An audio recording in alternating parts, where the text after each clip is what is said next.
Yo, what's going on, guys? How you guys doing? It is Perky Talks.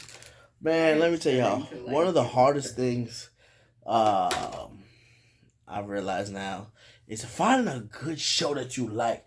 Finding a good show that you can just enjoy. Finding a good show that you could Netflix and chill. Finding a good show that you could just do your thing with. You understand what I'm saying?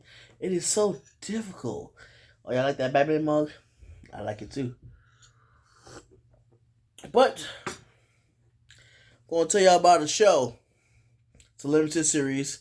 Apparently, it's also a true story. So you can find this on Netflix. It's called Made, as in cleaning maid. Made. Let me tell y'all something though. I'm gonna give y'all a disclaimer. If you suffer from PTSD with trauma, stuff, mean like what's that called? DV, domestic violence issues and stuff. If you suffer from PTSD with that, do not watch the show. It might trigger you a little bit, okay? It might trigger you a little bit. And you might not like that. And then you're going to come to me and going to get mad at me and tells me that I said for you to watch the show. No, I didn't tell you to watch the show. I said if you have trigger issues with DV issues, do not watch the show. That's all I said. That was my disclaimer to you. Now let's get into the show. This show it's a good show. It's a good limited series, y'all. The sad part is that you want to watch the show, watch, and then you gotta realize there's only one season. And I heard that the next season isn't supposed to be coming out until later next year. So I'm upset now because I just watched the whole thing without realizing that. I'm upset, y'all. Yes, I am. I need to adjust y'all real quick because this looks looking a little crazy right here. All right, I think that's good. Yeah. So, all right. So the show, so the show starts off with, this young lady leaving her boyfriend. Right. We see her leaving her boyfriend, taking her kid, and leaving. Right. We don't know why she's leaving in the middle of the night. We don't know what's happening. Okay. And then I believe at that first point, that's when she checks into a place. No, she didn't check into a place. I don't know where she went that first day, but that first day she went somewhere, and this keeps on dropping, and it's gonna get on my nerves, y'all. It's gonna get on my nerves, y'all. This thing's gonna get on my nerves. But anyway, so she leaves her boyfriend. She ends it with a kid, whatever, and then finally goes down to this government agency place just to get some help and stuff like that and stuff. And so she's asking her, hey, do you got a place? It's like, no, I don't got a place.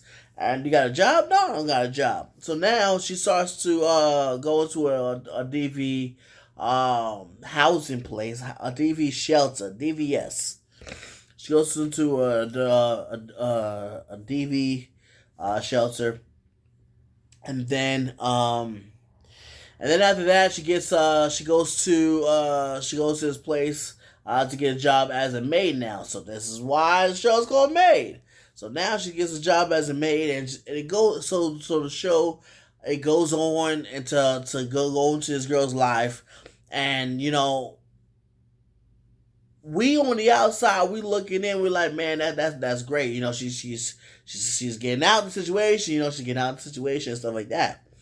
Throughout the time, she knows this guy named Nate. This guy named Nate helps her out with a car, helps her out with all her life, but yet she's still attracted. She's still drawn to the baby daddy, right? So through the middle of the show, you're gonna see the girl eventually clinging to the baby daddy. Why? Because a lot of stuff is happening, right? And of course, the baby daddy is there to help her out, right? And of course, that's the problem. Because since baby daddy's there to help her out, guess what? He's just there. He's there. He's available to attend to her needs. He's there and he's available for whatever she needs, right? So she naturally just gets drawn to him just because of problems with her mother, problems with the child, and everything that's going on and stuff like that. and she originally left him because he was verbally abusive to her, right? Of course, in the court's eyes, they don't see verbal abuse as abuse. They really just see physical abuse as abuse, which is really the biggest problem, And that's why I think that's why a lot of women don't come up and say, come up and come out and say, you know what, I've been abused verbally, because a lot of courts is just like, well, that's not abuse. But at the end of the day, whether it's verbal abuse, emotional abuse, physical abuse, it's all abuse. So anyway, so now, we see her with Nate. Now she's not like dating Nate and stuff like that. She just tells Nate like, "Hey, I don't got the time and stuff like that, right?" But we see Nate. I'm like looking like Nate he's a good guy, man. He's a good guy. He got money. He got money. He got money. He got wealth and stuff like that. He got the cars and stuff like that.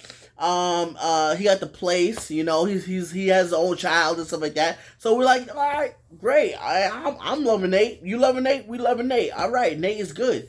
But then all of a sudden, like I said, there's problems with her mother's her mother. Okay, her mother is a chronic enabler.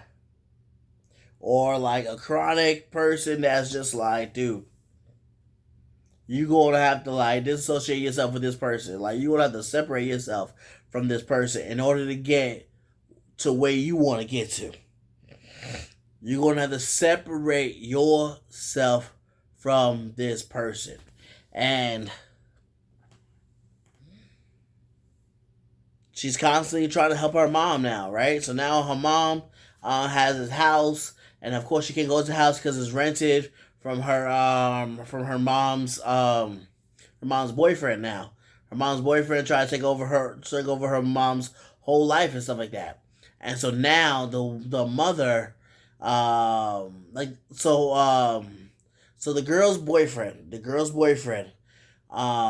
sees why the mother couldn't get the house because now the mother. Because now the mother's boyfriend has been paying on the house now. So now the boyfriend's like, hey, let's go confront this guy. I know where this guy is at. Let's go. And so the mother's like, yeah, man, let's go. And so finally the mother finds out that the boyfriend is not Australian, that he's been losing out on the money of the house, that he has been paying on the house, that he's a gambler and all of this stuff. And so now they pack up all the mother's stuff because the boyfriend took the camper to the casino to go gamble. And so now she packs up all her stuff, whatever, and she finally leaves. I'm like, man, this is great. Good job, So now they go to a gas station to fill up. The mother decides to take off, and she goes to the house where the house is. He goes to the house, and she tries to break in. She cuts her wrists up. She goes into a mental place, a mental facility to get her mind right, to get her on medication and stuff like that. And so finally, you see that the mother's getting better and stuff like that. No, the mother's boyfriend checks her. The mother used the boyfriend to check her out of the facility. She comes out of the facility and she's back to doing her worst behavior. But this girl. Now, that same night, whatever, this girl decides to go back to the ex-boyfriend. I mean, not the ex-boyfriend. Well, yeah, the ex-boyfriend, the baby daddy. She goes back to the baby daddy. She starts to love it on him, kiss on him. They're doing the dirty deed, whatever. And then next morning, she goes back to Nate, and Nate's just Nate. I love Nate for this because there's a lot of men that would just be like, it's okay. You're with your boyfriend, your baby daddy. Oh, it's all right. Like you like, nah, we ain't no simps over here. And Nate, he ain't having it. So Nate's like, yo, listen, I'm not a babysitter. I'm not gonna babysit your kid while you over here with your baby daddy doing the deed and stuff like that. She's like, oh, but my mom, He goes, all right, cool. But once again, I'm not gonna be over here babysitting your kid while you doing the deed and stuff like that. So lo and behold, I told you this thing was gonna get my nerves, y'all. It's getting on my nerves. So lo and behold, the young lady, she she goes back with the ex boyfriend. I'm with the baby daddy, and things just get terrible, y'all. It gets bad. It gets bad. He continues to verbally abuse her. He continues to really treat her like sugar honey iced tea. Like, you know, he just treats her very badly. Um, and then throughout her time, you know, as she's working with this maid service, she actually stopped working. And then one of the ladies like offered her like, "Hey, listen, dude, I'm not loyal to anybody. I don't care. I'll pay you $20 to come clean my house, 15 hours. I mean, what was it? Yeah, because also she had a baby too. So the lady was like, "Listen, you come clean my house, and I'll pay you $20 an hour to do it." And she was literally gonna give her like about 45 hours a week, just to go ahead and do that type of stuff. But now the baby daddy sells the house, and now she doesn't get the house. Now she can't get the house. Now I mean now she can't. The baby daddy sells the car, so now the girl can't go to the woman's house, go clean, wash the kid, and stuff like that. And so now the girl's stuck now. And this is what the baby daddy wants. The baby daddy wants the girl stuck in the house. And so finally, you know, she gets the guts, gets the courage to actually leave him, and decides to go into this writing program in Montana and stuff like that. And that's usually how the show ends, you know.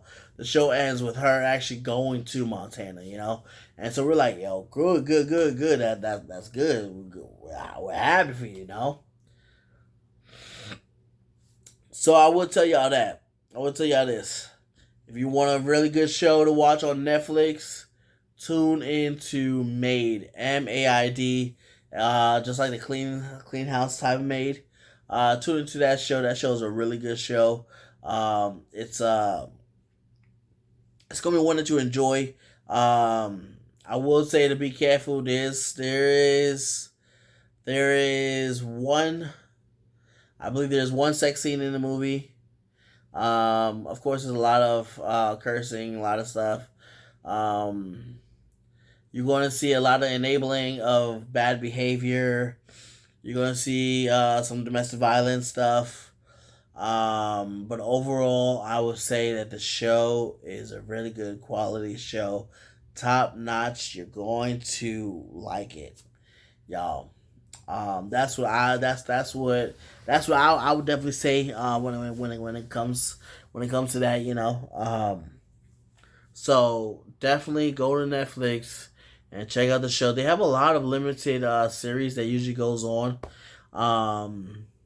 So I would definitely tell y'all that is one show that you should put on your watch later list. Cause I know y'all got a lot of shows that y'all have started and y'all didn't finish yet. But this is one show that y'all should definitely start and finish, but go slow because season 2 ain't coming out until next year, and that's gonna stink if you understand what I'm saying. You understand what I'm saying? So, that's Perkins Talks, Perkins everything. So, I'll see y'all later, man.